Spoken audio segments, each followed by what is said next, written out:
"Do you wish, then," said Faramir, "that our places had been exchanged?" "Yes, I wish that indeed," said Denethor. "For Boromir was loyal to me, and no wizard's pupil. He would have remembered his father's need, and would have not squandered what fortune gave. He would have brought me a mighty gift."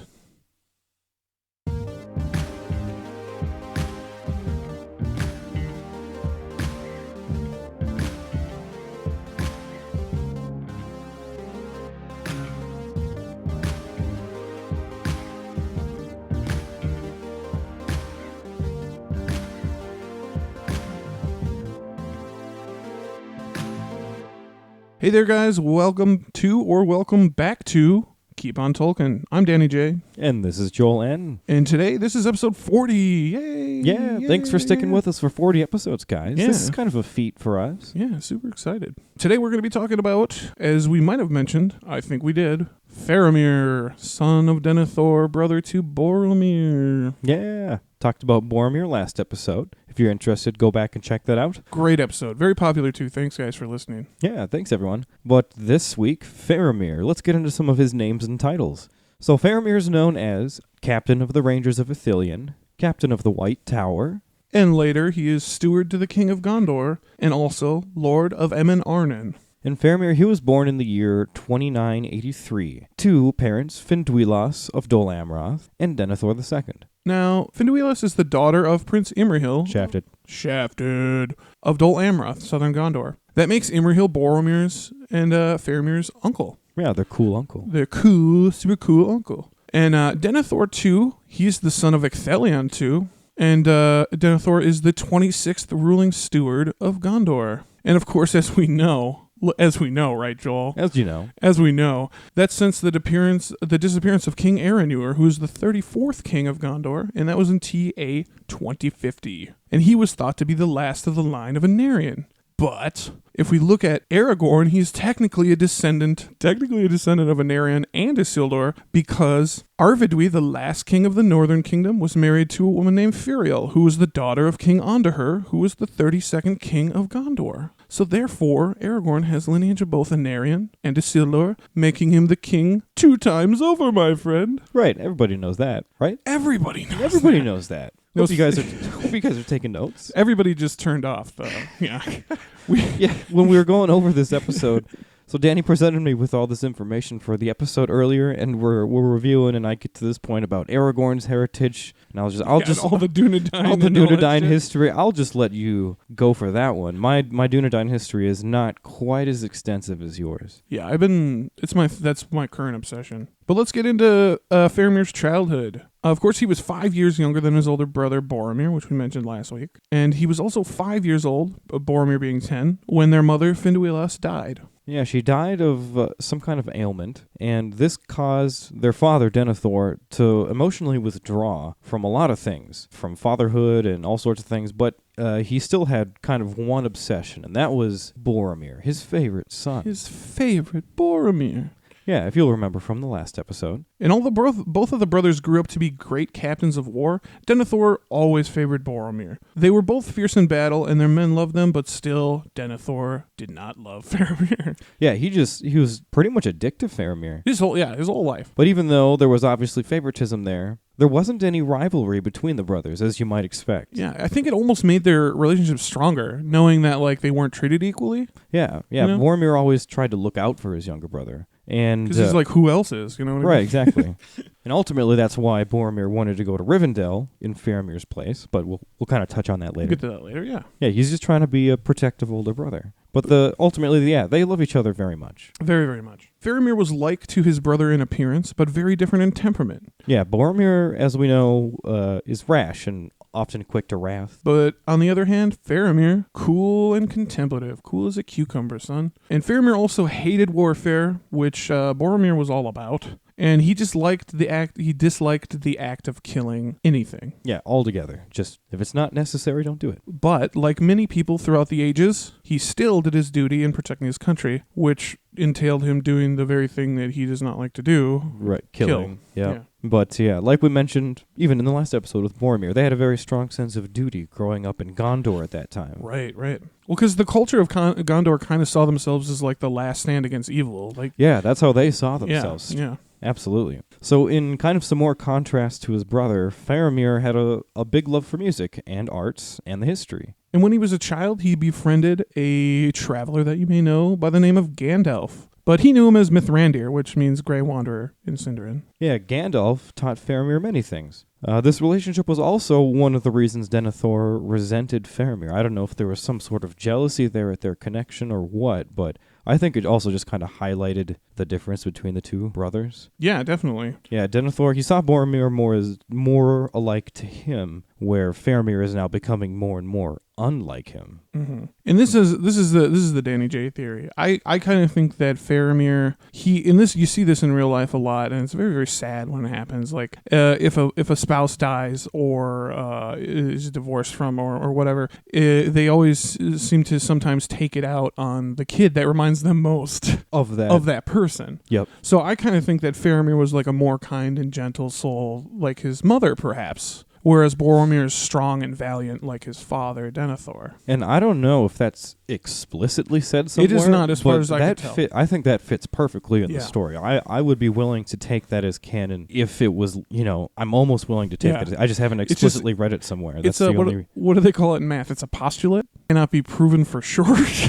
but is most likely the truth. But yeah, that's my little 2 cents. Yeah, I think that's great. That's real good Tolkieneering right there. Thank you. So let's talk a little bit about the military service of the two brothers and the lead up to the War of the Ring. Yeah, so Boromir and Faramir were both in charge of defending Ithilien. They were both part of that military. And most of the evil forces in that region, they come out of Minas Morgul. And Boromir being the captain of the White Tower and Faramir being the captain of the Rangers of Ithilien, they're obviously both going to work together to quell this onslaught that's about to happen. Yeah, the two brothers, they like defend Gondor altogether, like the brothers of Gondor. Yeah. So Sauron would eventually move to take Ithilien and the east bank of Anduin. And on the eve of that attack is when Faramir and Boromir have that dream that we know of. I think this is the first time they have that dream. This is the first time, and then Faramir goes on to have it 2 more times. Yeah, so Faramir ultimately has that dream 3 times, really driving it home. And the dream goes a little bit something like this. In that dream, I thought the eastern sky grew dark, and there was a growing thunder. But in the west, a pale light lingered, and out of it I heard a voice, remote but clear, crying, "Seek for the sword that was broken. In Imladris it dwells. There shall be counsels taken, stronger than Morgul's spells. There shall be shown a token, that doom is near at hand. For Isildur's bane shall waken, and the halfling forth shall stand." And the brothers, understandably, are confounded by this. They don't really know what it means. They don't really know. Yeah, they're just completely clueless. So they go to the What is this halfling? What is halflings and broken swords and Isildur's bane? Isildur's killed by an arrow. What does an arrow have to do with any of this? But yeah, so they go to their father because their father, despite being an asshole, he's a smart guy. He's a learned man. Yeah. But ultimately, their father, being a very learned guy, that he could only tell them that Imladris is also known as Rivendell, which is a northern dale where the half-elven Lord Elrond lives. He's an elven lore master. And the actual location is lost to their knowledge. He just kind of generally knows it's somewhere north on like the west side of the Misty Mountains. That's all I got. Somewhere between Bree and the Misty Mountains. Over there. Yeah. Right over there and there you'll find it. Supposed to be hard to find. It's kind of the point, dude. So ultimately, right off the bat, Faramir is all gung-ho to go and seek out Rivendell. I mean, he's a ranger of Ithilien. This is the kind of shit he does. Obvious choice, yeah. But because of the perilous and uncertain nature of the journey, Boromir insists on going himself. Yeah, kind of that whole big brother mentality. Mm-hmm. Better me than you. Yeah. So like we had mentioned earlier, the following day, June 20th, 3018, Sauron's forces attack Ithilien, and they actually push the Gondorians out of Ithilien. Clean out, and they take the eastern bank of the Anduin, taking that eastern half of Osgiliath. Mm-hmm. And we mentioned last week, too, Osgiliath is an ancient city that's built on either side of the Anduin River. Right, so it's right on the river. Like Budapest, we say. Look up Budapest. Beautiful city. Cool. Yeah, so the only survivors of that attack were the two brothers, Boromir and Faramir, and two others from their company. And they ultimately were the ones that destroyed the bridge, and they had to swim the Anduin just to get to safety on the west bank. Yeah. I want to know how they broke a stone bridge. Right. See, that's what I'm wondering. Mm-hmm. How would you do that on the fly? Because I don't think they had explosives. Sledgehammers. I imagine Boromir and Faramir working on top of the bridge, ceaselessly shirtless. Sweaty. Just, I've been working on destroying the bridge all the live long day. Just chipping away piece by piece at the bridge their ancestors worked so hard to build. So after the destruction of the bridge, not too long later, on July 5th, this is when Boromir sets out to find that unknown location of Imladris.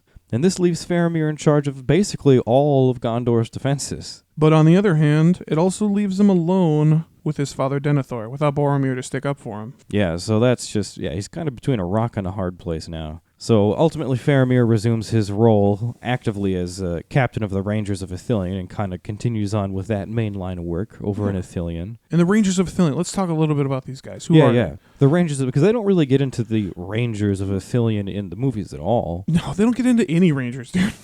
That's true. They don't. They're afraid of Ranger danger, dude. Shafted.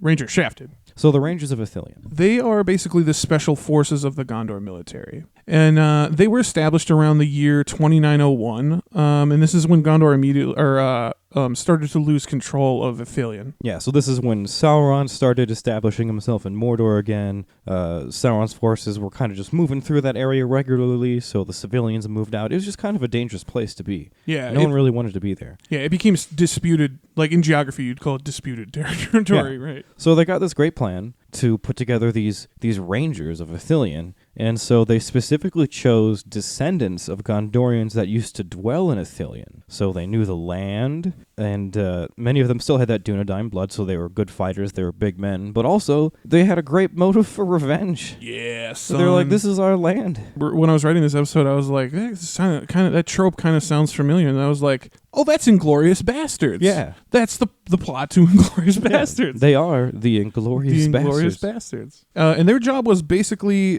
just to fuck up as much stuff as they could for Sauron. They would attack forces moving in and out of Ithilien, supply lines, all that kind of stuff. Yeah, quickly, quietly, super good at guerrilla warfare. They're constantly ambushing troops and tactics in thought-out formations. I don't even know what I'm saying. Ranger shit, you know what I'm saying? Ranger shit. They're doing Ranger shit, son. Yeah, just like the bastards. Yeah, just like the Inglourious Just like the bastards. Probably beating people up with baseball bats, just... So I'm going to write a letter to Quentin Tarantino that he ripped off the Rangers of Ithilien for his film Inglourious Bastards. There's the pending lawsuit. Here we go. What a ripoff, Quentin. So during one of these raids against the Haradrim on March 7th, 3019, Faramir and his men capture Frodo and Sam, who are making their way secretly through Ithilien on their way to the pass of Cirith Ungol. Yeah, they're just, out in this war zone, and they come across a couple fucking hobbits. Oh, we're travelers. Very weird. What are you doing here? Yeah. Frodo explains that they had set out from Rivendell with some companions. Yeah, and Faramir and his men are surprised when he actually mentions Boromir by name as one of those companions. Mm-hmm. And so that's when Faramir realizes, these two people we need to talk to. Yeah. But we got something going on right now. There's this battle that we're about, this guerrilla attack we're about to do. So you guys hang tight. We're going to have you hang out with our couple buds here, Mablung and Damrod. Yeah, I love that as the British would say. Remember Miss O'Neill used to say this all the time? Our teacher from Scotland. She would, if somebody was interrupting a conversation, she'd, wink at you and be like, chat later. So that's basically what he says. Chat later. And just dash off, go do this battle. So meanwhile, Frodo and Sam are hanging out with a couple of these Ithilien rangers, Mablung and Damrod, and they get to talking, and they find out that they're speaking in Adonaic, so they get a little taste of Adonaic. Yeah, Frodo says they speak a tongue that is either the elf tongue or one like it, which Adonaic comes from Quenya. So yeah, it's like a mannish form of Quenya. It's kind of cool. Mm-hmm. But also they get to talking to these two, and the two rangers explain to them basically the nature of their mission and how they're just kind of fucking with the Rohirrim as they're moving through Athenian. Yeah. I was reminded of a Green Day lyric, "The needle in the vein of the establishment." That's what these guys are. But ultimately, after that little battle is done, Faramir returns and starts to question Frodo. And this is when Sam wakes up. They've been waiting around a while. He kind of took a nap. But Sam wakes up to Faramir grilling Frodo, and we've got a quick excerpt about this scene here. He could see Faramir's face, which was now unmasked. It was stern and commanding, and a keen wit lay behind his searching glance. Doubt was in the gray eyes that gazed steadily at Frodo. Yeah, now we kind of get to see some of his wit. Yeah, like just how smart and like he's really good at this interrogating shit. Like really good at it. He's a fast learner. He's very observant. I imagine I want to see a Boromir, Faramir, good cop, bad cop interrogation. I feel like that would be a perfect good cop, bad cop. Boromir's just like, where are the other orcs? Just like punching holes in the wall and shit. Just deliberately hurting himself. There's like his knuckles are bleeding and shit, and he's just like, and then Faramir's like, you want a coffee or you know? He's maybe smoking a pipe. Maybe? Yeah, maybe smoking a pipe. So yeah, we see how quick-witted Faramir is in this point of the book. This is in the Two Towers, in case you're wondering. He can tell that Frodo's not lying per se, but he senses that he does not tell the whole truth. Yeah, he's definitely not satisfied with specifically Frodo's account of how and why he and Sam parted from the rest of the Fellowship. He kind of guesses that Frodo is kind of half telling the truth about this. Yeah, like you left with all these guys, but where are they now? Right. Kind of thing. Like, he has a suspicion that Frodo is also the halfling from his dream. Right, because halflings, like he's about half the size of a person. Yeah, halfling. That's kind of a crazy coincidence. He also knows that Isildur's bane would rise when the halfling comes forth. So now that halfling's here, he's connecting all these dots. Mm-hmm. He figures whatever Isildur's bane is, Frodo must have brought it to the council, and Boromir must have saw it. And this is when Frodo tells him that Isildur's bane is hidden. Yeah, don't worry about it, dude. It's what's like Indiana Jones. Yeah. Who's handling it? Top men. That's perfect, yeah. They say it like twice. Top men. Yeah, so top men are looking after it. So at this point, Faramir asks Frodo if it's hidden by Frodo's choice or not. You know, is it hidden because you're the one concealing this information? Yeah. And we've got a quick excerpt about Frodo's response. No, not because I choose, answered Frodo. It does not belong to me. It does not belong to any mortal, great or small. Though if any could claim it, it would be Aragorn, son of Arathorn, whom I named leader of our company from Moria to Rauros. Yeah, and this is a little difference we always talk about between the movies and the books. Like Aragorn's quest to become king and come into his own is more or less an open secret after the Council of Elrond. Yeah, he's very open about it at the Council of Elrond. Yeah, unlike in the film. In the film, it's kind of they act like it's the secret thing that right. Yeah, they can't tell anybody about it till he's ready to come forth. But he's super open about it right away in the books. Yeah, and Faramir asks him like, "Who's this Aragorn cat?" And Frodo tells him that Aragorn is descended from Isildur himself, and he actually bears the sword that was broken. Yeah, he's like, "That's the broken sword, my friend." And at this, the Rangers become excited because they're all listening too. And you can hear murmurs among them. One of them says, "The sword of Elendil comes to Minas Tirith. Great tidings indeed." Yeah, and they're all like, "Woo, yeah! The king is back, guys. This is huge. This is big news." Yeah, but Faramir, being a cool cucumber, just stares at Frodo. Yeah, he's not quite moved by this. He's like, okay. His claim has to be accepted. You got to go through the proper. Yeah, just call me like it ain't that easy, but whatever, Mm-hmm. And then to that, Frodo's like, well, Boromir accepted his claim. Yeah, and then I imagine all the Rangers went, ooh. Yeah. Faramir tells him, though, that he was in Minas Tirith 6 days ago, and neither Aragorn nor anybody in his company had come there. You think that's where they would have gone? That's where you said they were going. None of them are there yet. None of them are there. Liar. Yeah. You lying to me? And then Faramir basically asks Frodo whether or not him and Boromir were friends. And he gives a diplomatic answer. Mm-hmm. And he says, first off, that's how you give a diplomatic answer. You start off with a compliment. He says, first off, Boromir was a very valiant member of our fellowship. And yes, he was my friend, for my part. Yeah, Frodo's a real good talker. Yeah, they're both real slick. That's why this is a fun chapter in the book, yeah. But after that, this is when Faramir tells Frodo that Boromir is dead, which is news to Frodo and Sam. They didn't know that. Yeah, they're out of the loop, dude. And this is when Faramir observes a strange look in Frodo's eye, and it's grief. He's genuinely reacting with grief. Yeah, so he knows maybe he actually did know Boromir. And Frodo asked him how he knows this, because he was alive and strong when Frodo left. And Faramir kind of replies with, I was hoping you could tell me, man. Yeah, I was kind of hoping you would have those answers. Now, Sam's kind of been sitting back throughout all this. He kind of woke up to this conversation, and now he's kind of pissed off that Faramir has been grilling Frodo this whole time. Hell, you calling my master a liar? Yeah, and Sam says that if Faramir and his troop are true enemies of Sauron, that they should let them go and let them go about their business. Mm-hmm. Yeah, and he straight up says, if you keep hindering us, you're helping Sauron. And here's a little tiny quote from Sam. He'd be mighty pleased if he could see you now. Think he'd got a new friend, he would. Which is such a Sam quote. Yeah, referring to Sauron. Check out our Sam profile. Yeah. A couple weeks ago. Just a couple episodes ago. Learn all about that witty Sam. That witty little boy. I mean, he's not a boy, he's a man. He's a man. So Faramir responds to Sam and basically tells him to stop being so hasty. You know, quiet down, buddy. We're just talking, bro. Yeah, we're just talking, bro. Just talking. And Faramir lets them know that 5 days ago, he heard Boromir's horn. Yeah, and as we've learned in the Fellowship of the Ring and on the podcast before, I believe, that horn, when you blow it, it can be heard anywhere within the ancient bounds of Gondor. Mm-hmm. And 5 days prior was actually when they were at Rauros, when the Fellowship broke up. So it checks out. And so Frodo would have heard that. He was very near. So Frodo heard it, Faramir heard it in Osgiliath, fucking Imrahil heard it in Dol Amroth. Yeah. Everybody heard it. And then Faramir goes on to tell the story of how he found Boromir's body floating down the Anduin River in that elvish boat. And this is also when he reveals Boromir was his fucking brother. They didn't know that yet. Yeah, they didn't know. This guy's name kind of sounds familiar. That's weird. This kind of sounds similar to Boromir. Faramir, Boromir, yeah. Yeah. And this is when they realize how legitimately sad he is about the death of Boromir. Yeah, and this is kind of when... it's his brother. Yeah, it's his fucking brother, dude. And this is kind of when Faramir loses his, I'm no longer interrogating you, I'm just kind of talking to you. Because he shows a little bit of vulnerability and this is my brother and I'm sad. But Frodo pleads with him to put aside his doubt and let him go and himself go back to Minas Tirith. Here's a little tiny quote. Go back, Faramir, valiant captain of Gondor, and defend your city while you may, and let me go where my doom takes me.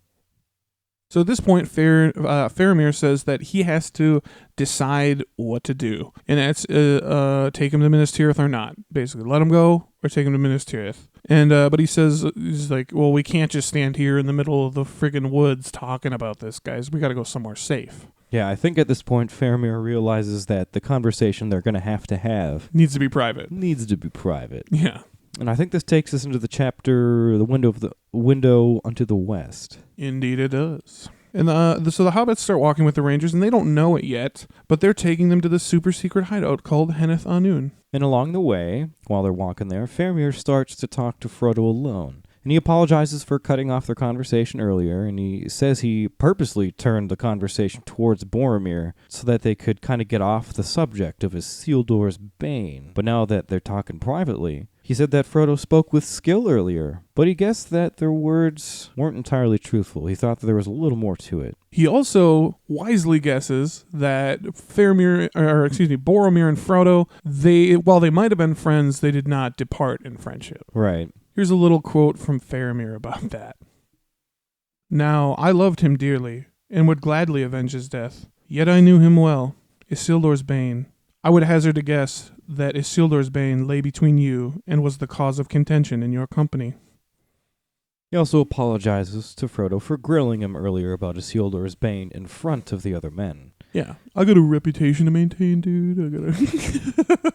In a short excerpt about that. But even as I spoke to you, I drew nearer to the mark, and so I deliberately shot wider, for you must know that much is still preserved of ancient lore among the rulers of the city that is not spread abroad. We of my house are not of the line of Elendil, though the blood of Númenor is in us.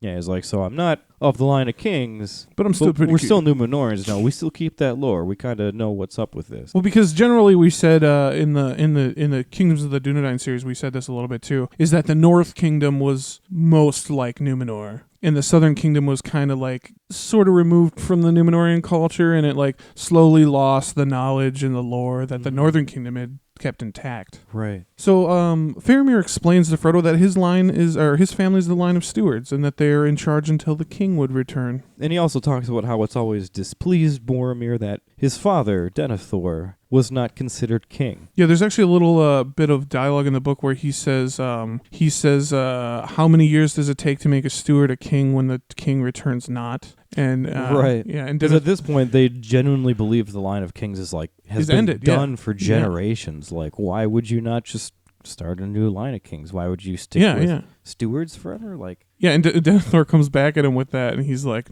10,000 years in Gondor would not suffice. So like he knows, like he's never going to be able to be king because Gondorians are so hard in that tradition of kings and whatnot. Right. They got to have that pure Dunedain blood. And as they talk, Faramir also reveals that he himself is a friend of Gandalf. And they're pretty excited about this. Frodo's stoked, because obviously, Gandalf is one of their best friends too. But then that also brings them... leads us to this point. to the unhappy news. Yeah, I'm sorry, my friend, but Gandalf is dead. Yeah, you know that guy. You know Gandalf? I know Gandalf. Dude, he's dead. He just died a couple days ago. Fucking died. He was fighting a Balrog, dude. I saw it happen. But yeah, this Faramir says that this does not bode well, because I think he describes Gandalf as a great mover of things in our time, or something like that. Yeah, he knows Gandalf is important. The loss of Gandalf is huge. Huge. I mean, also not considering the fact that he grew up learning stuff from Gandalf. Yeah, and they're pretty close. Yeah, he was his friend, and he grieved that Gandalf was fallen. Not only for his skill, but like he's my buddy. Mm-hmm. So Faramir also goes on to straight up guess, right on point, straight up, that Frodo is actually carrying the one and only Ring of Power. And he says that he knows Boromir, and that he would definitely want to use it in battle to defeat Sauron. Yeah, he knows Boromir would want it. And this is when Frodo starts to become uneasy. Yes. But Faramir kind of puts him at ease, and we've got a quick excerpt about that. But fear no more. I would not take this thing if it lay by the highway. Not where Minas Tirith falling in ruin, and I alone could save her, so using the weapon of the Dark Lord, for her good and for my glory. No, I do not wish for such triumphs, Frodo, son of Drogo. Yeah, definitely lets him know that if that's what they carry, then that is not something that he would be interested in taking. Yeah, at this point, they're still kind of talking in hypotheticals. Right, yeah, they're talking... Faramir's straight up just throwing out guesses. Yeah, and he even says to Frodo, like, I don't even want to know if I'm correct. Mm-hmm. Like, don't tell me if I've guessed correctly, just let it lie. Yeah, he's like, I just wanted to tell you in private, this is what I'm thinking. Yeah, because ultimately, if he knows for sure that it's the Ring of Power, that's more temptation, right? Right. Because you're just debating, maybe it's the Ring of Power, whatever. Yeah. And so he's just, this is Faramir. He's a fair fella. He knows that if this is the case, he's thinking right away, this is what I would do about it. I'm going to let you know. Let's not get any further. Let's not talk, yeah. So at this point, Frodo really feels he can trust Faramir. And he notes how unlike the two brothers are, even though they look very similar. Yeah, and so this whole conversation that they're having is while they're walking to Denethor. So, like, when they get to the last leg of the journey, they're like, I'm sorry, Frodo, this is the awkward part where we have to blindfold you. They can't let anyone know the entrance to their secret hideout. Yeah, they said they don't even let the Rohirrim go in without being blindfolded. Like, that's pretty... they're your allies, dude. But they finally arrive at the secret cave hideout, Denethor. And it's basically a secret cave system that lays behind a thin waterfall. Yeah, and it's called... the name means Window of the Sunset. I believe it actually faces west. It does, yes, it does indeed. And so while they're here hanging out in super secret hideout, Faramir feeds the hobbits and tells them a lot of the history of the Southern Kingdom, and he gives them just some great exposition on the history of the Dunedain in the south and their friendship with the Kingdom of Rohan, and it's kind of some nice information. Yeah, and as they talk, Sam starts to trust Faramir, and he actually doggone it, kind of likes the guy. Mm-hmm. But that kind of gets his guard down, and Sam accidentally slips out that Boromir tried to take the ring from Frodo and that he wanted it from the beginning, revealing two major things. Yes, we are in fact carrying the One Ring. And two, yes, Boromir tried to steal it, so they did not depart as friends. Yeah. And then... Yeah, Frodo's like... Yeah, Frodo's like, cut it. What the fuck? Cut it. Shut the fuck up. Yeah, he's not happy. But Faramir kind of withdraws from the conversation and starts kind of talking to himself at this point. And he starts to talk in a way that makes them think they're kind of fucked, and this might be the end of the road for them. So here's a little excerpt about Faramir. Faramir's little talk to himself. So that is the answer to all the riddles. The One Ring that was thought to have perished from the world, and Boromir tried to take it by force. And you escaped and ran all the way to me. And here in the wild I have you, 2 halflings and a host of men at my call, and the Ring of Rings. A pretty stroke of fortune. A chance for Faramir, Captain of Gondor, to show his quality. Ha! And at this, Sam and Frodo are like, oh shit. So they jump up from the table and they go for their swords. Yeah, they draw their swords. They're like, we're ready. Yeah, and all the fucking rangers look over at them like, uh-oh. And then Faramir laughs, and it diffuses the situation. He sits down. Come on, guys, let's sit down.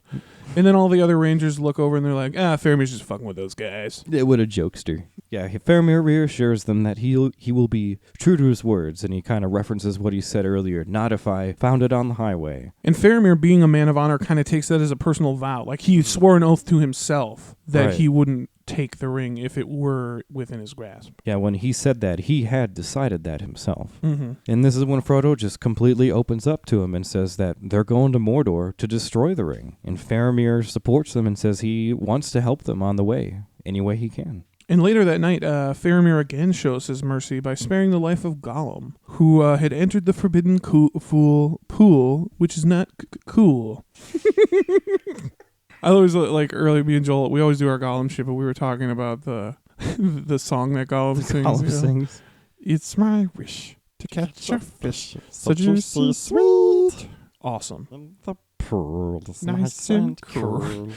But yeah, so Faramir grabs a hold of this fucker Gollum, but what does he do? He does not hurt him. No, he does not. Unlike in the movie. In the movie, they like fucking beat him up and shit. They kick the shit out of him. Yeah, it looks like the scene in Goodfellas where they stomp Billy Bats to death in the bar. Yeah, imagine 2 big old Southern Rangers beating the shit out of this gangly little starved 100-year-old hobbit. Right, they break him. These dudes are they're Dune Rangers, so they're 7 feet tall, and they're also it could be an 85-year-old man just whooping the shit out of you. You don't know. Yeah. So that did not happen. However, Faramir did take Gollum in for questioning. You know, he's suspicious of this slimy little fuck, which he should be. Mm-hmm. Gollum's not the best of characters. No, yeah. But ultimately, Faramir gives them leave, and he grants the 3 travelers freedom over the entire realm of Gondor. He's like, hey, I'm going to put word out. You know, none of the Gondorian military or rangers, none of them are going to fuck you. Fuck with you. Oh, God.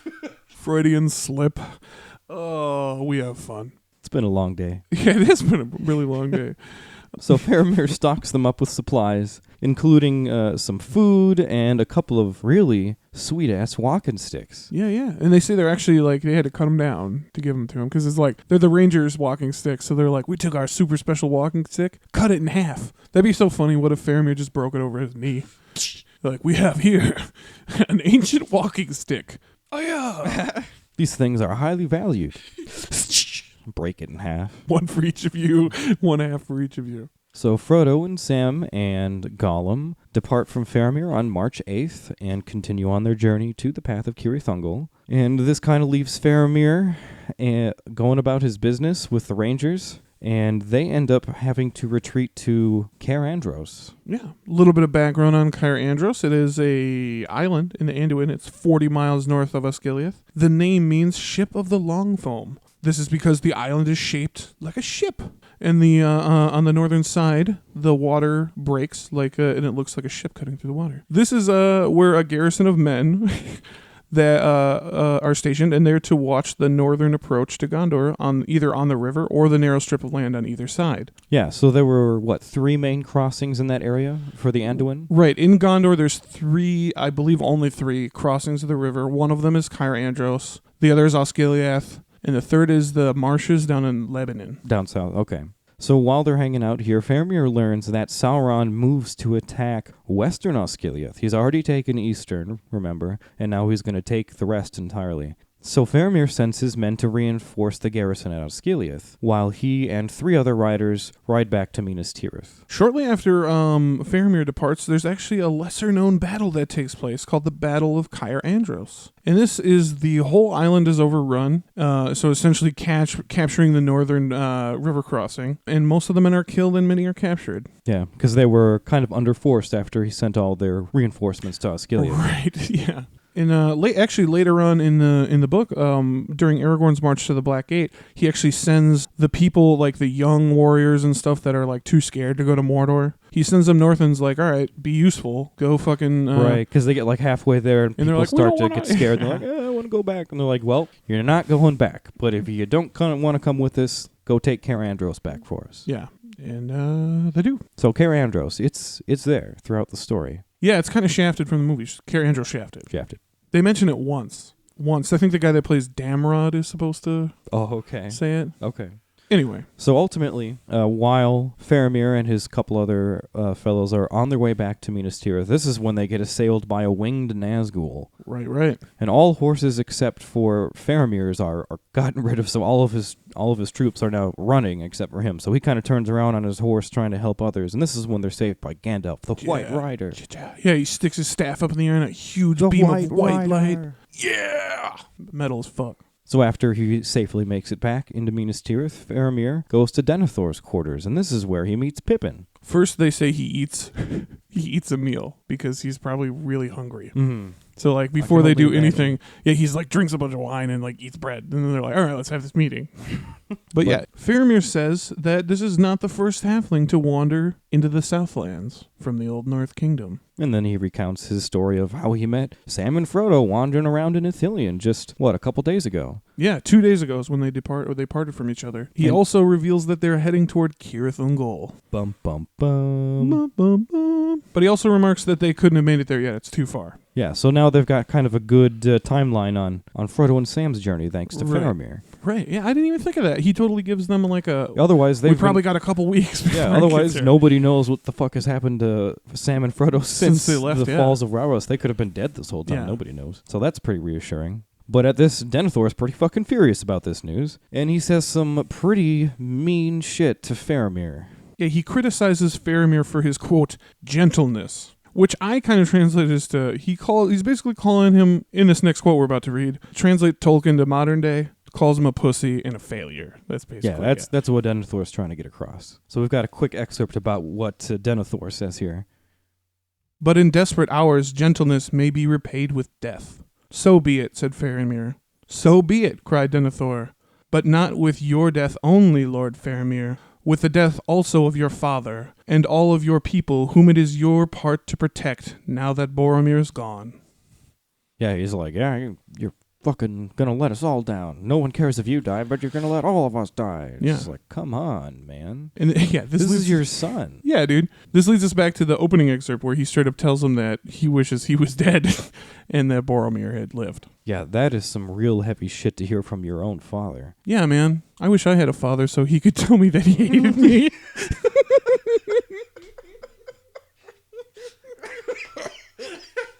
Oh, fun jokes. Personal jokes.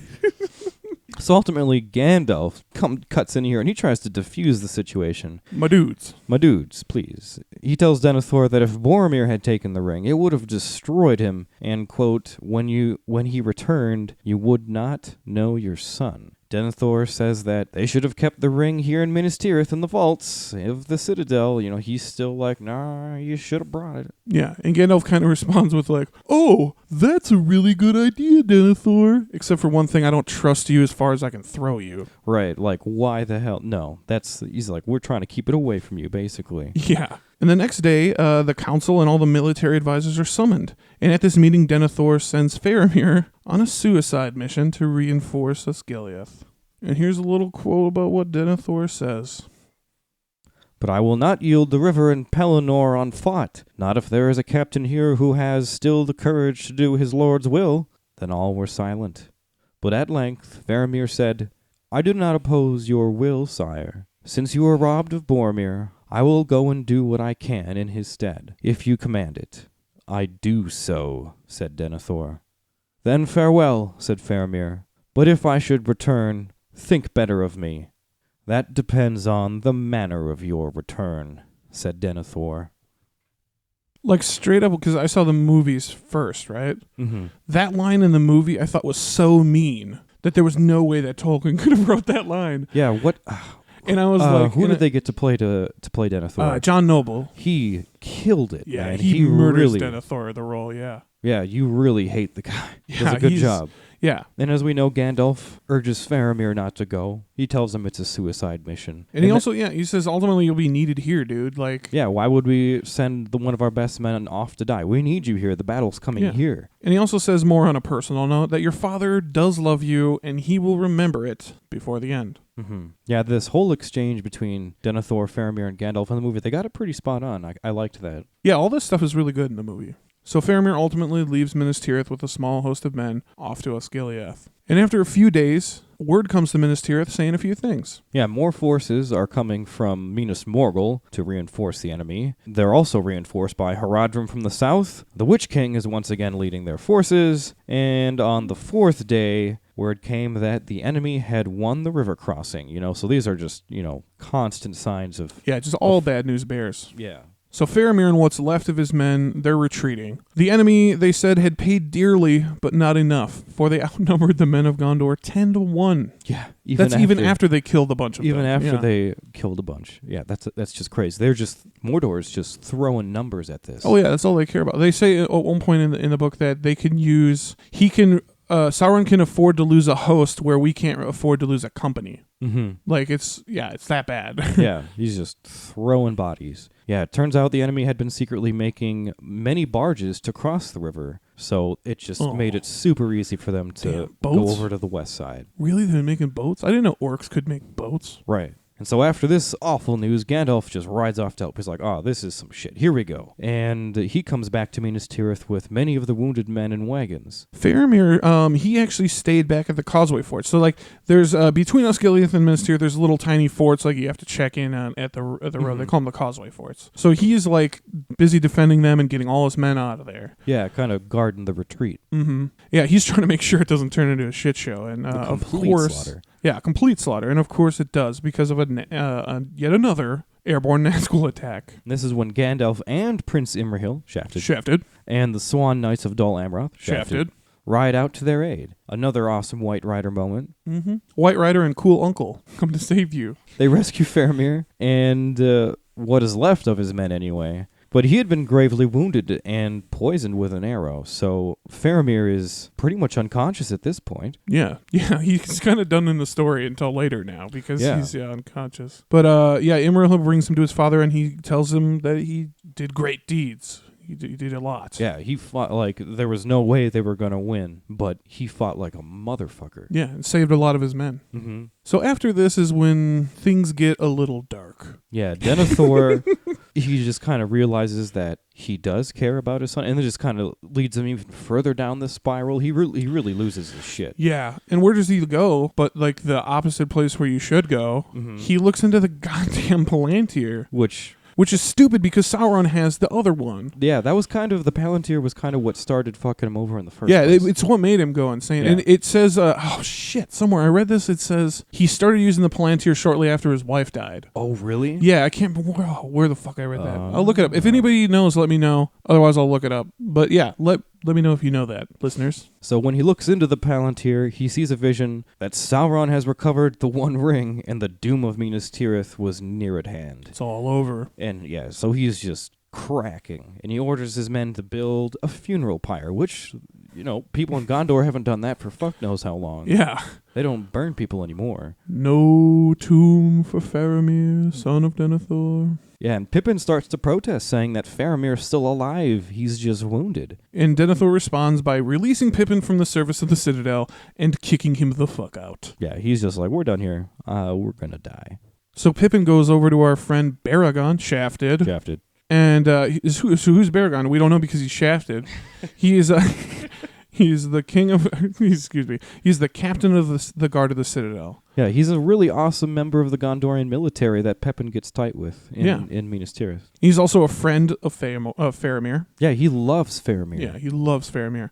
And he's also just a local badass. Like, he originally tells Pippin, like, dude, I got orders. I can't abandon my post. And Pippin basically says to him, well, you got a choice, dude. You can either abandon your post and save your friend, or you can let him be burned alive and stay here like an asshole until an orc comes and kills you. Like, right. Yeah. One of the main reasons I was upset that Baragund was left out of the movies was because of this moment, because it's a really cool moment where they drive home, especially for the men of Gondor who are so duty-driven. Duty-driven people, yeah. They drive home the difference between duty and what is right. Right. And ultimately, Baragund has to, kill a couple of his own men in this, right? Yeah, we'll get to that here in a second, yeah. So Pippin decides after, kind of being shut down by Baragond, he goes and he's like, I gotta find Gandalf. This shit is nuts. Yeah, I'm not gonna let this happen. Gandalf. So he literally goes down into the battle. Like, the battle's still raging. And he goes down and he's like, Gandalf, I need your help. Gandalf says, yo, I'm kind of busy. And Pippin says, well, Denethor is crazed and he's going to burn Faramir alive. And that's really all you need to say. And Gandalf's like, all right, here we go. Yeah, on the way back.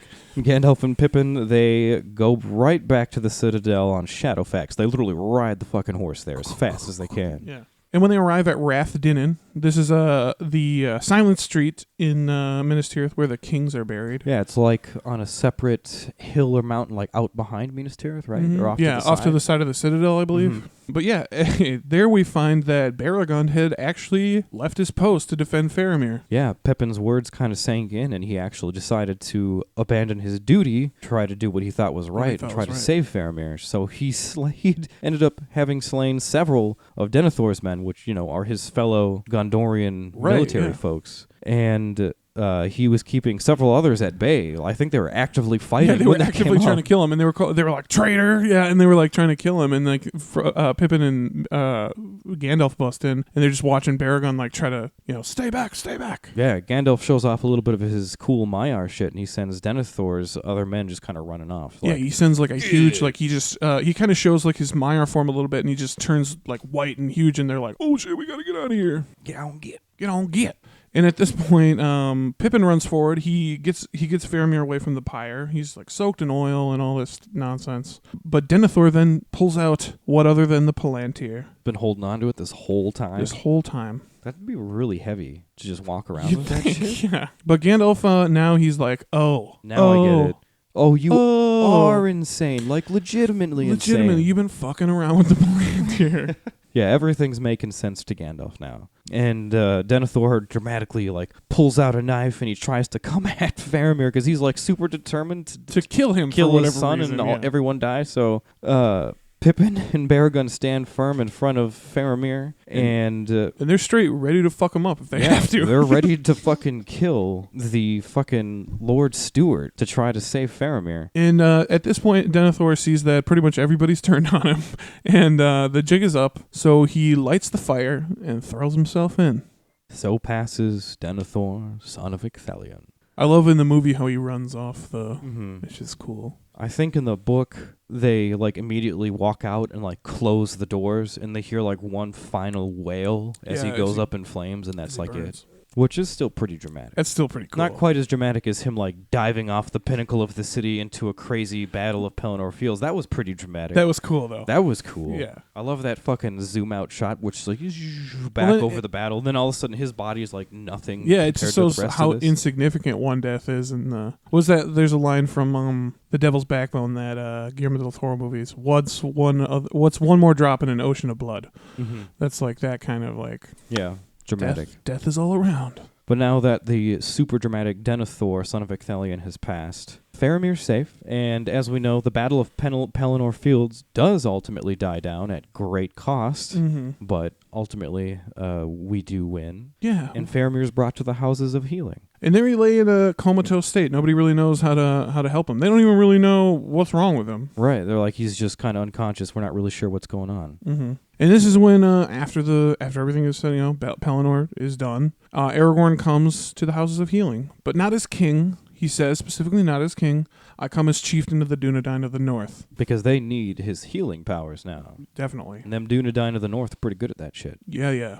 He sees Faramir has been wounded with an arrow of the Haradrim. He's also affected by the Black Death. And at this point, Imrahil, cool uncle, he goes like, yo, Aragorn, what's up with this dude? Like, I don't know. We don't even know what's wrong with him. Mm-hmm. And this excerpt is what he says. Weariness and grief for his father's mood, a wound, and all over the black breath, said Aragorn. He is a man of staunch will, for already he has come close under the shadow, before ever he rode to battle on the outwalls. Slowly the dark must have crept on him, even as he fought and strove to hold his outpost. That's pretty impressive. So he basically is saying that the Black Breath has been kind of working at him for a while now. And he just took it because he's been coming in contact with Nazgul a couple times now, right? Oh yeah. So and what's the Family Feud #1 answer to do when Nazgul are around? Ding ding ding, run your ass off, right? And he doesn't do that. Yeah, no, he always sticks behind to make sure the retreat goes well. But Aragorn, of course, as he does on several other occasions, he calls for the herb Athelas. Heals everything. Yay! And he uses the herb to specifically heal the Black Breath. Mm-hmm. He breathes on the leaves and he crushes them and put them in some steaming water. And he calls Faramir's name softly while this perfumated steam is just kind of filling the room. It says it even makes the standers by feel good and comforted. Yeah, it's supposed to be very refreshing. Yeah, it's like CBD. Yeah. And Faramir, he comes to almost immediately. And he's just revived. And there's a quick excerpt about his revival. Suddenly Faramir stirred, and he opened his eyes, and he looked upon Aragorn, who bent over him, and a light of knowledge and love was kindled in his eyes. And he spoke softly, My lord, you called me. I come. What does the king command? It's a sweet moment. That is, he recognized the king even when he was unconscious. Yeah. Yeah, that was really cool. And that's pretty much when Faramir's straight up, you're the king, dude.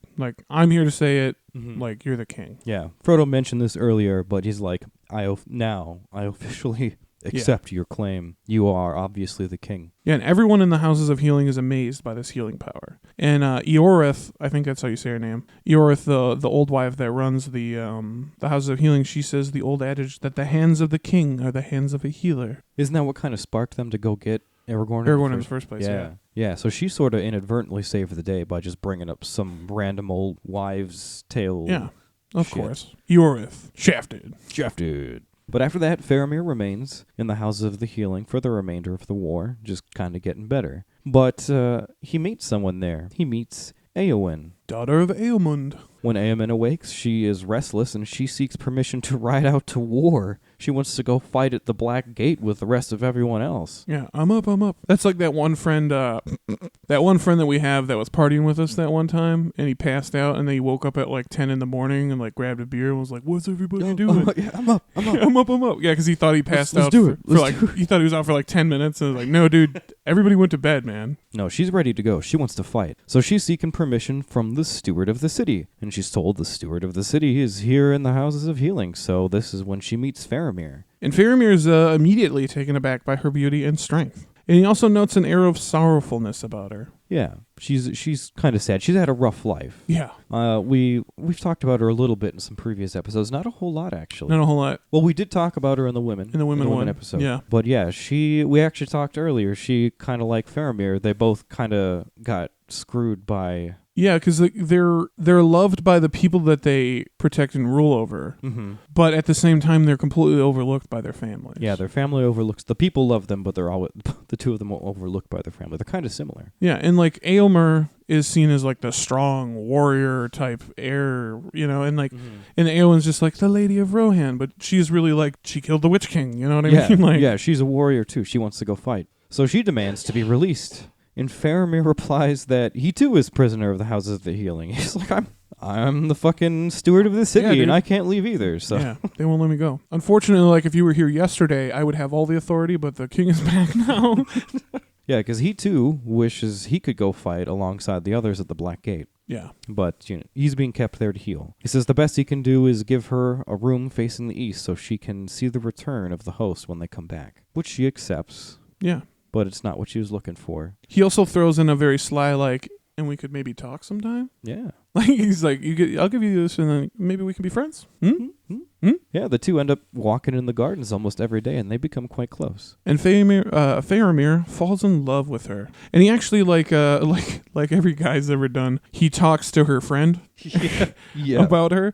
So he goes to Mary, and he's like, give me the lowdown on her. And he finds out that Éowyn has these she's feeling of being trapped within her role of Lady of Rohan. I think this is kind of what I was getting at earlier. Yeah, exactly, yeah. And she's very trapped, overlooked by her family, all these things that we her love was rejected by Aragorn. Yes, and then also the rejection of her love by Aragorn. And so he's like, oh, that's kind of why she's emo. Yeah, he straight up digs her emo-ness. Yeah, but he's like, I kind of like that, though.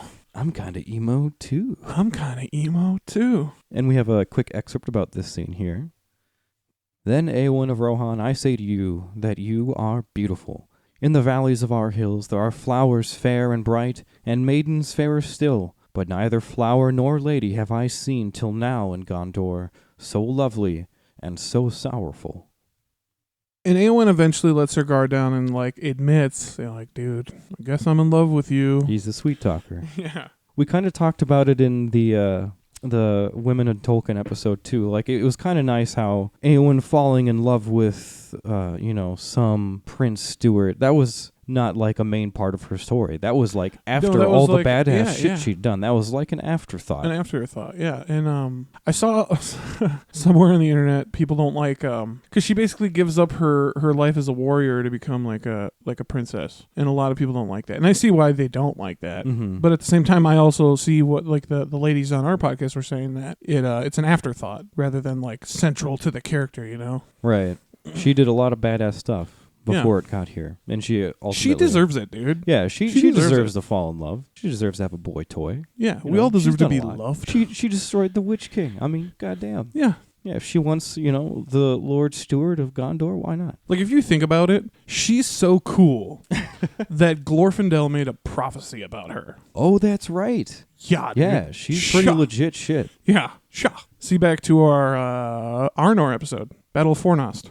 So after the War of the Ring, with Denethor dead, like we've mentioned, Faramir is now technically the steward of the city, and he makes himself busy preparing the city for the coming of the king, because he, of course, knows that the king is going to be coming soon. Right. And on May 1st, we have the coronation of Aragorn as King Elisar. Woo! Yay! And in this ceremony, Faramir gives back the scepter. That was the symbol of stewardship, of the ruling stewardship in Gondor. In Gondor. And when Aragorn gives us back, he says that the descendants of Faramir will always be stewards of the city to rule in the king's absence. So he's not totally getting rid of your line of stewards. You guys are still going to be a very prominent part of Gondor. Yeah, he shows respect for their line and says, like, you guys are still going to be part of, I mean, he could have easily just broken on his knee and been like, fuck the stewards. Fuck the stewards. King is back. Yeah. Guess who's back? Back again. King is back. Tell a friend. Yes.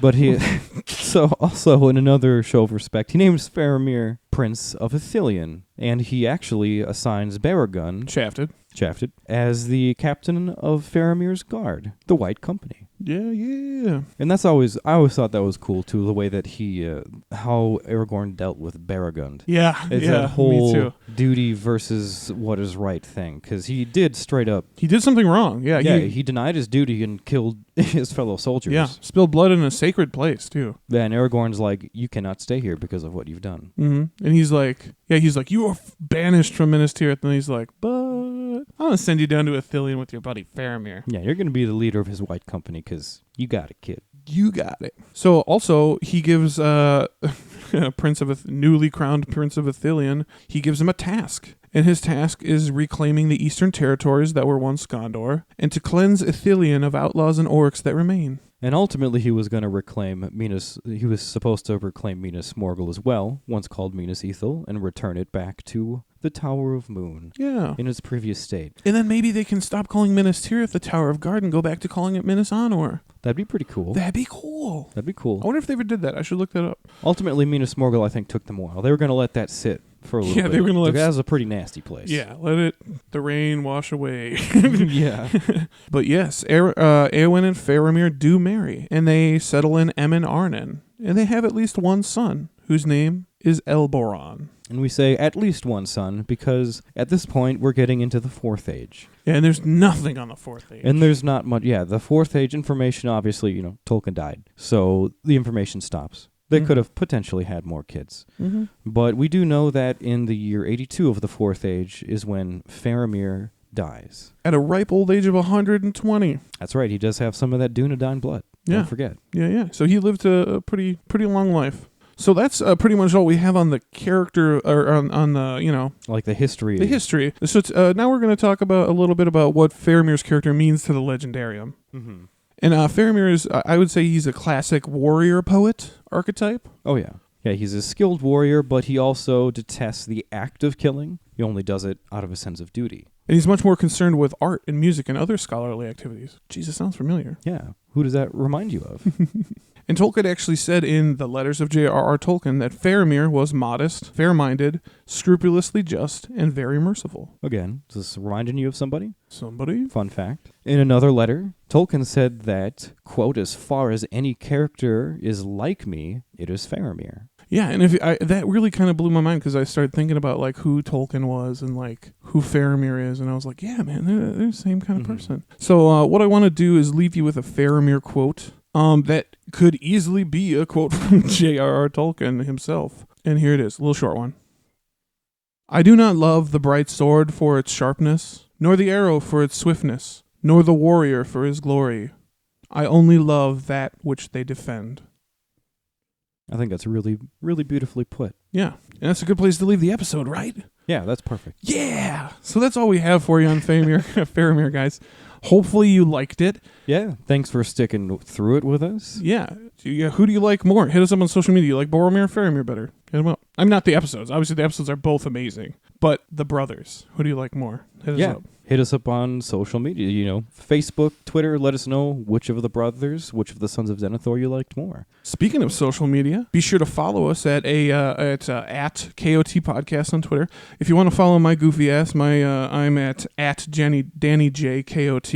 And I can be a little opinionated and vulgar sometimes, so don't take it personally. It's, I'm a weirdo. Also, follow us on Facebook and join the KOT Talk group. Yeah, we've got a fun KOT Talk group on Facebook. And you can ask us questions and discuss with other listeners. Yep, you can also follow us on Instagram at Keep on Tolkien Podcast. And, go ahead and subscribe to us on SoundCloud or iTunes, wherever you get your podcasts. Or both. Stay up to date with those new episodes, guys. And please rate us. Give us a nice review. Yeah. If you like us, write a good review. If you hate us, tell us. If you don't, fuck off. No, I'm just kidding. I'm just kidding. No, yes, write a review, please. We love reading those reviews. When we're very depressed, we read the reviews. That's what that's what I do. And if you really like us and you want to support us, try giving to our Patreon and subscribe to our Patreon feed. Because at this point, KOT is still a 100% DIY podcast. It's still coming out of pocket, and donations help so much. Very helpful. But they do not cover the cost of this podcast. No, they subsidize it. Yeah, it's helpful. It really is nice. Every penny really helps. Yeah, and this helps us basically be able to bring you the great content that you love with the quality you're used to. Right. It helps us, with our editor and the equipment that we use. And I'm sure you guys are familiar. And subscribing can also unlock some super cool exclusive content, which we're pretty much always a little inebriated for, and it's always not safe for work. Yeah. It's just us having fun. Yeah. So go check it out. That being said, guys, we had a wonderful time today. It was a lot of fun talking to you. I'm really excited we finally got to talk about the two brothers, the two sons of Denethor. Yeah, and then kind of compare and contrast them too, which is nice. Oh, yeah. Yeah. But that's all we got for you today, guys. I am and will continue to be Danny J. And I am Joel N. And this has been Keep on Tolkien. Aure! Et tu le vas?